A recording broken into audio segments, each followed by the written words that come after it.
Cool. Welcome, everyone. Welcome, and thank you so much for joining us. And thank you for joining me. Pleasure. We're here to talk about two things today, ice cream and ownership. And what connects these two is Ben & Jerry's, and more specifically, the endeavor to free Ben & Jerry's from Magnum Corporation. And Ben, we've been working for really the past months around this really important topic of ownership and how it can be used and designed to protect a company and its values and mission in the long run, kind of alternative ownership models and what their potential role could be for the future of Ben & Jerry's. So we thought we should bring this conversation to a bigger stage, and this is what today is all about. So I really think, generally believe that this conversation around ownership is one of the most important ones of our times. But maybe let's first start with Ben & Jerry's. So Ben, why does Ben & Jerry's need to be freed at all? And why does it matter to you personally so much? So Ben & Jerry's started as this little homemade ice cream shop, and eventually we went public.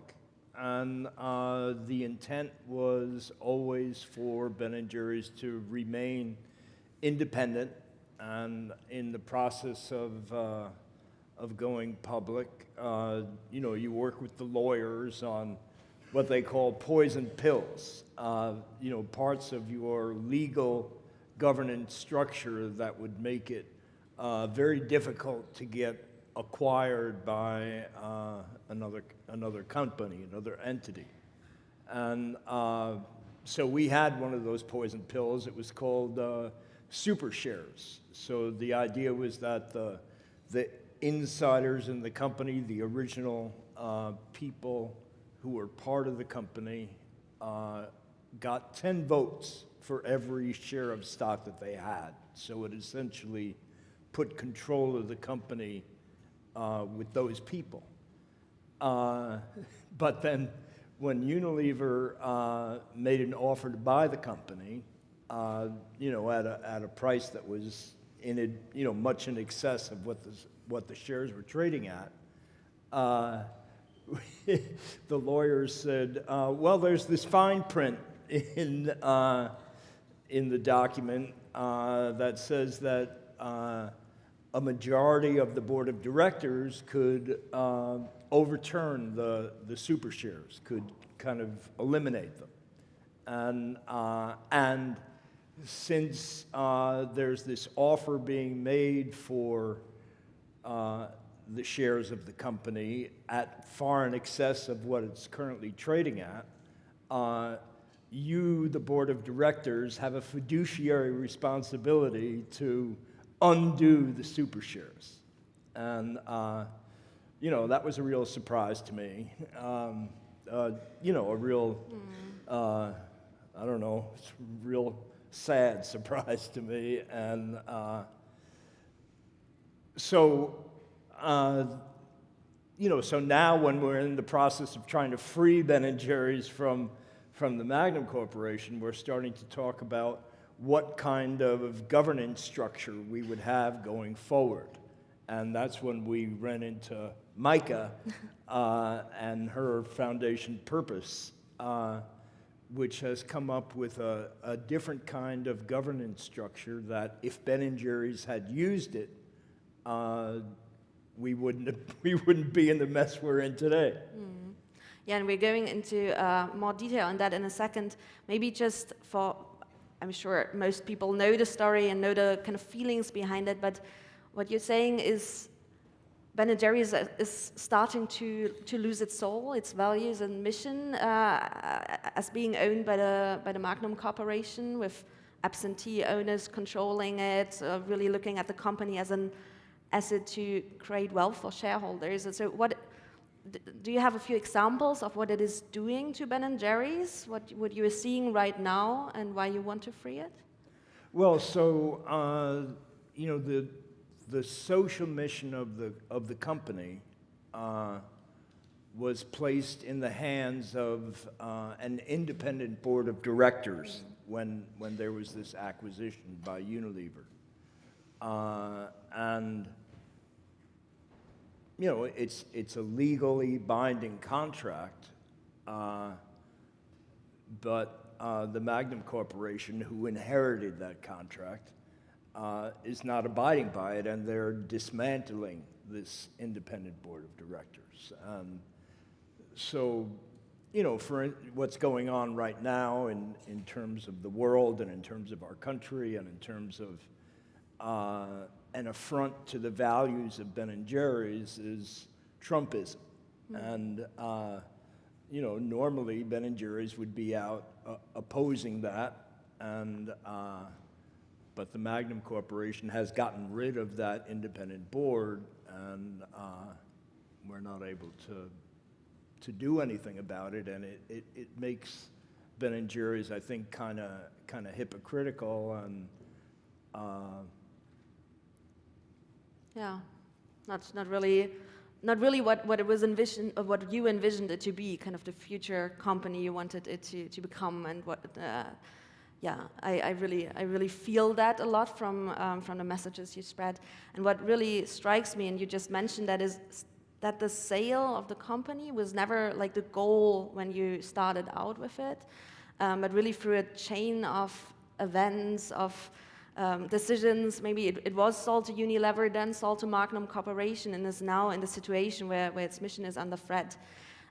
So we've been having these conversations around what happens after it is freed, it hopefully is freed, because freeing it doesn't automatically mean protecting it, and if an aligned group of investors buy it, the outcome can be great, but it could also mean that over time and with changed circumstances, and if it's using the same ownership logic and structure as before, you could end up freeing it just to put it back into shareholder primacy prison.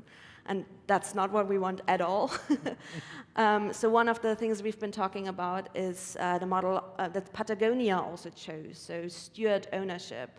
And because I don't think that it's a term that everyone is familiar with, just in a nutshell, steward ownership means separating economic rights from voting rights of a company, ensuring that the value and profits created in that company always serves its purpose, and that the entrepreneurial control over the company remains with people closely connected to the company and its mission. So investors who would, for example, help free Ben & Jerry's would absolutely get an appropriate return and would be involved in the company, but the entrepreneurial control stays with the people connected to it, and the company could never be sold again for the financial gains of individuals. So this is a model that is really an alternative ownership model to shareholder primacy, and it's been chosen by not only Patagonia, but also Bosch, Novo Nordisk, quite a few of other, like Signal Messenger, and quite a few of other actors and companies in the world that are showing how things can be done differently. And I mean, we've been talking about for quite a while, and what resonates with you about this model? What, like, when you initially heard it, what did you think? Well, I think that for Ben & Jerry's, early on in the life of the company, we established this three-part mission statement that included a social mission, along with a profit mission and a product mission. And I think the structure that Maike has and Purpose, her foundation, have come up with kind of bakes the social mission into the legal structure of the company, so that you know, there's no way that you could ever eliminate it. Yeah. So that's why I like it. Yeah, very good. Yeah, it really, I need to say, Purpose Foundation didn't invent it, which, you know, because there's a lot of examples of like steward ownership over the last decades. We just gave it a name and a definition, not to put us too much in the front. And there's a really cool kind of movement of companies that are going this path. And I think this is also what makes it, for me, a bit bigger than Ben & Jerry's, because it's really about what kind of imaginable future there is for companies. And with steward ownership, there's an imaginable future where business interests, the stakeholders' interests, and also investors' interests are all aligned towards a common kind of purpose, a common goal to change something positively in the world. And this feels to me really urgent right now because we live in a moment where there's enormous concentration of power and money, where democracies are under threat, where we have this affordability or kind of cost of living crises, and obviously the climate crisis as well. So Ben, where do you see the role of businesses like Ben & Jerry's, like Patagonia, like all these other companies that are trying to choose a different way of doing business? Where do you see this in the poly crisis that we are in right now? Yeah, I think what Ben & Jerry's has proven by its existence and by its success is that business can do more than just provide jobs and profits. It can also address social issues. It can do the various activities that we normally think of as being done in the nonprofit sector. And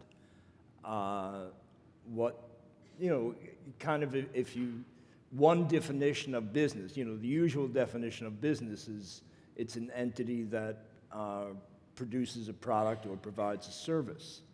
At Ben & Jerry's, we started to define it differently, and we said that business is a combination of organized human energy plus money, which equals power. And you can use that power to make profits, and you can use that power to improve the quality of life in the community, as long as it's part of your purpose, as long as it's part of your mission. And I think that's the critical part. And the easiest time to do it is when you first start the business. And that's when people don't really think about doing it. But I think it's hard to change these structures once the business is going. But I think if you do it at the beginning, you're good. Yeah, we see that again and again, like situations like yours, or some obviously not as far progressed, where founders came up to us and say, hey, now is the time, I really want to choose steward ownership now. And we look at their financing structure and their ownership structure with them, and we're like, you're not really in a position anymore to decide that yourself, because so much of the ownership is already gone to investors or competitors or other groups. So it's really something that I think a lot of founders can very much resonate with your story. And you already said, choose these things from the beginning. Are there any other tips you would give founders that are starting out and that want to do business not as usual but as unusual and really want to make a change? What would you say to them? I remember pretty clearly when the business was first starting up, and you have to have your incorporation papers and your corporate charter and your bylaws, and you go to the lawyer and he says, okay, here's the standard corporate thing, or there's this option of an S corporation. It's the standard thing, and just sign here. It's all laid out, and even at that time, I remember talking with the lawyer about other,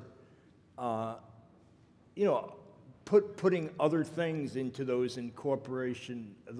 corporate documents, and there really wasn't, a structure at the time that we could put into it. But today, there's the B corporation structure, which is another legal structure, and I was just talking with Maike before we went on that one way to look at this is that the model that Maike is talking about is kind of B corporations plus. So essentially B corporations have a responsibility to take into consideration the welfare of the community in general in their business decision making, and Maike's locks it in, makes it so that you have to do it. I mean, is that accurate? I mean, Maike probably knows her structure better than I do. That's fair.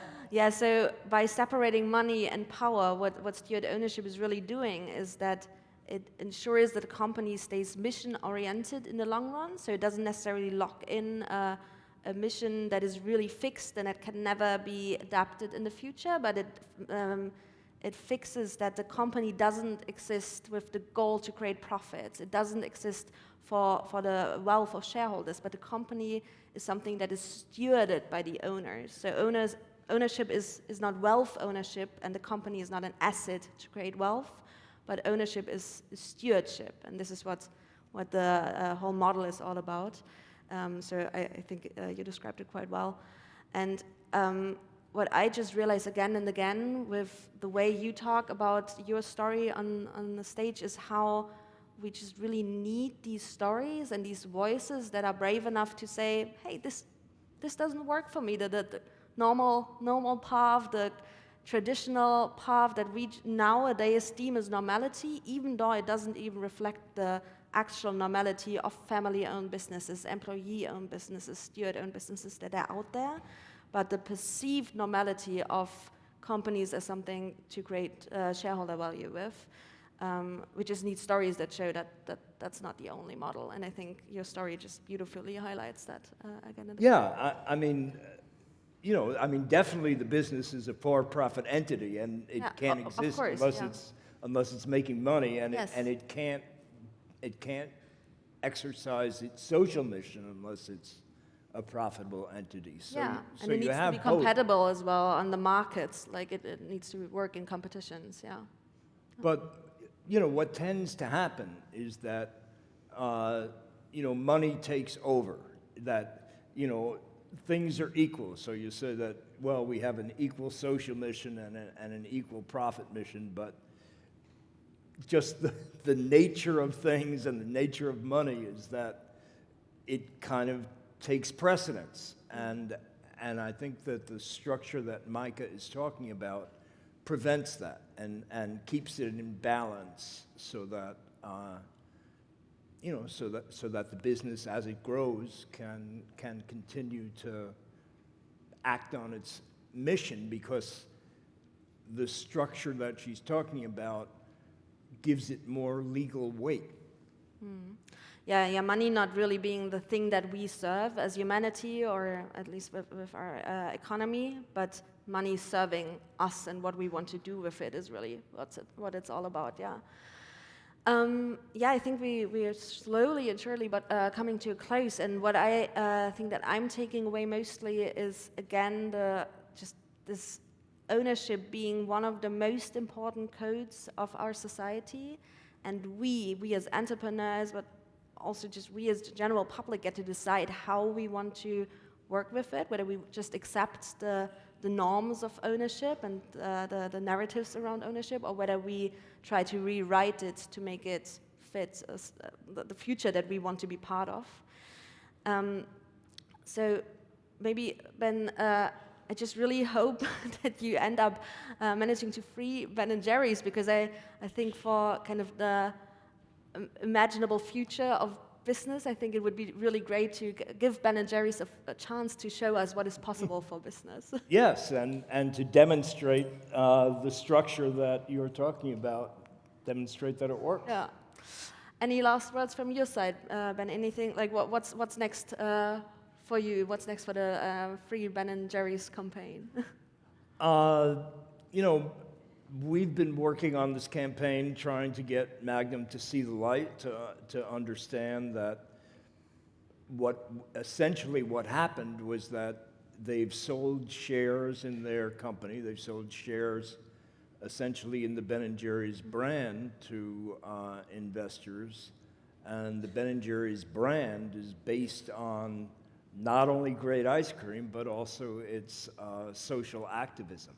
So as they are deteriorating the social activism, they're acting against the financial interests of their shareholders, because they're kind of destroying the brand. Yeah. So we've been kind of making that point. They certainly haven't gotten to the point where they've accepted it yet. More and more of our supporters are saying that they want to vote with their dollars. They want to have a boycott. And I've been telling them, well, don't stop buying Ben & Jerry's. But if you really want to, vote with your dollars, stop buying Magnum. So, we've been trying to hold that back, but it seems like that's the direction that things are going, and we'll see what happens. Yeah. Is there anything that besides voting with their dollars, the audience can do to support you? Well, definitely go to the free benandjerrys.com website. Go to the Magnum Company social media and tell them that you want a free Ben & Jerry's. There's a bunch of these flyers. You can download them and hand them out to people. There's a bunch of these stickers. You can stick them. What else do you have in your pocket there? Well, you can go to the freebenandjerrys.com website, and there's a whole store. You can make yourself into a walking billboard. Cool. Yeah. Yeah, and I just think that sharing the story of Ben & Jerry's and also educating yourself and learning about the stories of the existing companies that are doing things differently, like Patagonia, like Signal Messenger app, like the browser Mozilla Firefox, and so many more. John Lewis partnership here in the UK, and so many more is really something that we all should do, just to understand these stories, understand that there are different ways that you can do business, you can look at ownership. So if anyone wants to learn more around steward ownership and look at these cases, feel free to visit stewardownership.com, which is where we have all the resources on that. All right, Ben. All right. We're coming to a close. Sounds good. Thank you so much for joining us here today, and thanks also for your great talk yesterday. And as I said, I just wish you all the best with the campaign, and hopefully next time we speak on stage, it's about how we then structure the ownership model. Yes. Of the freed Ben & Jerry's. I will look forward to that. All right. Cool. Thank you so much. All right. Thanks a lot.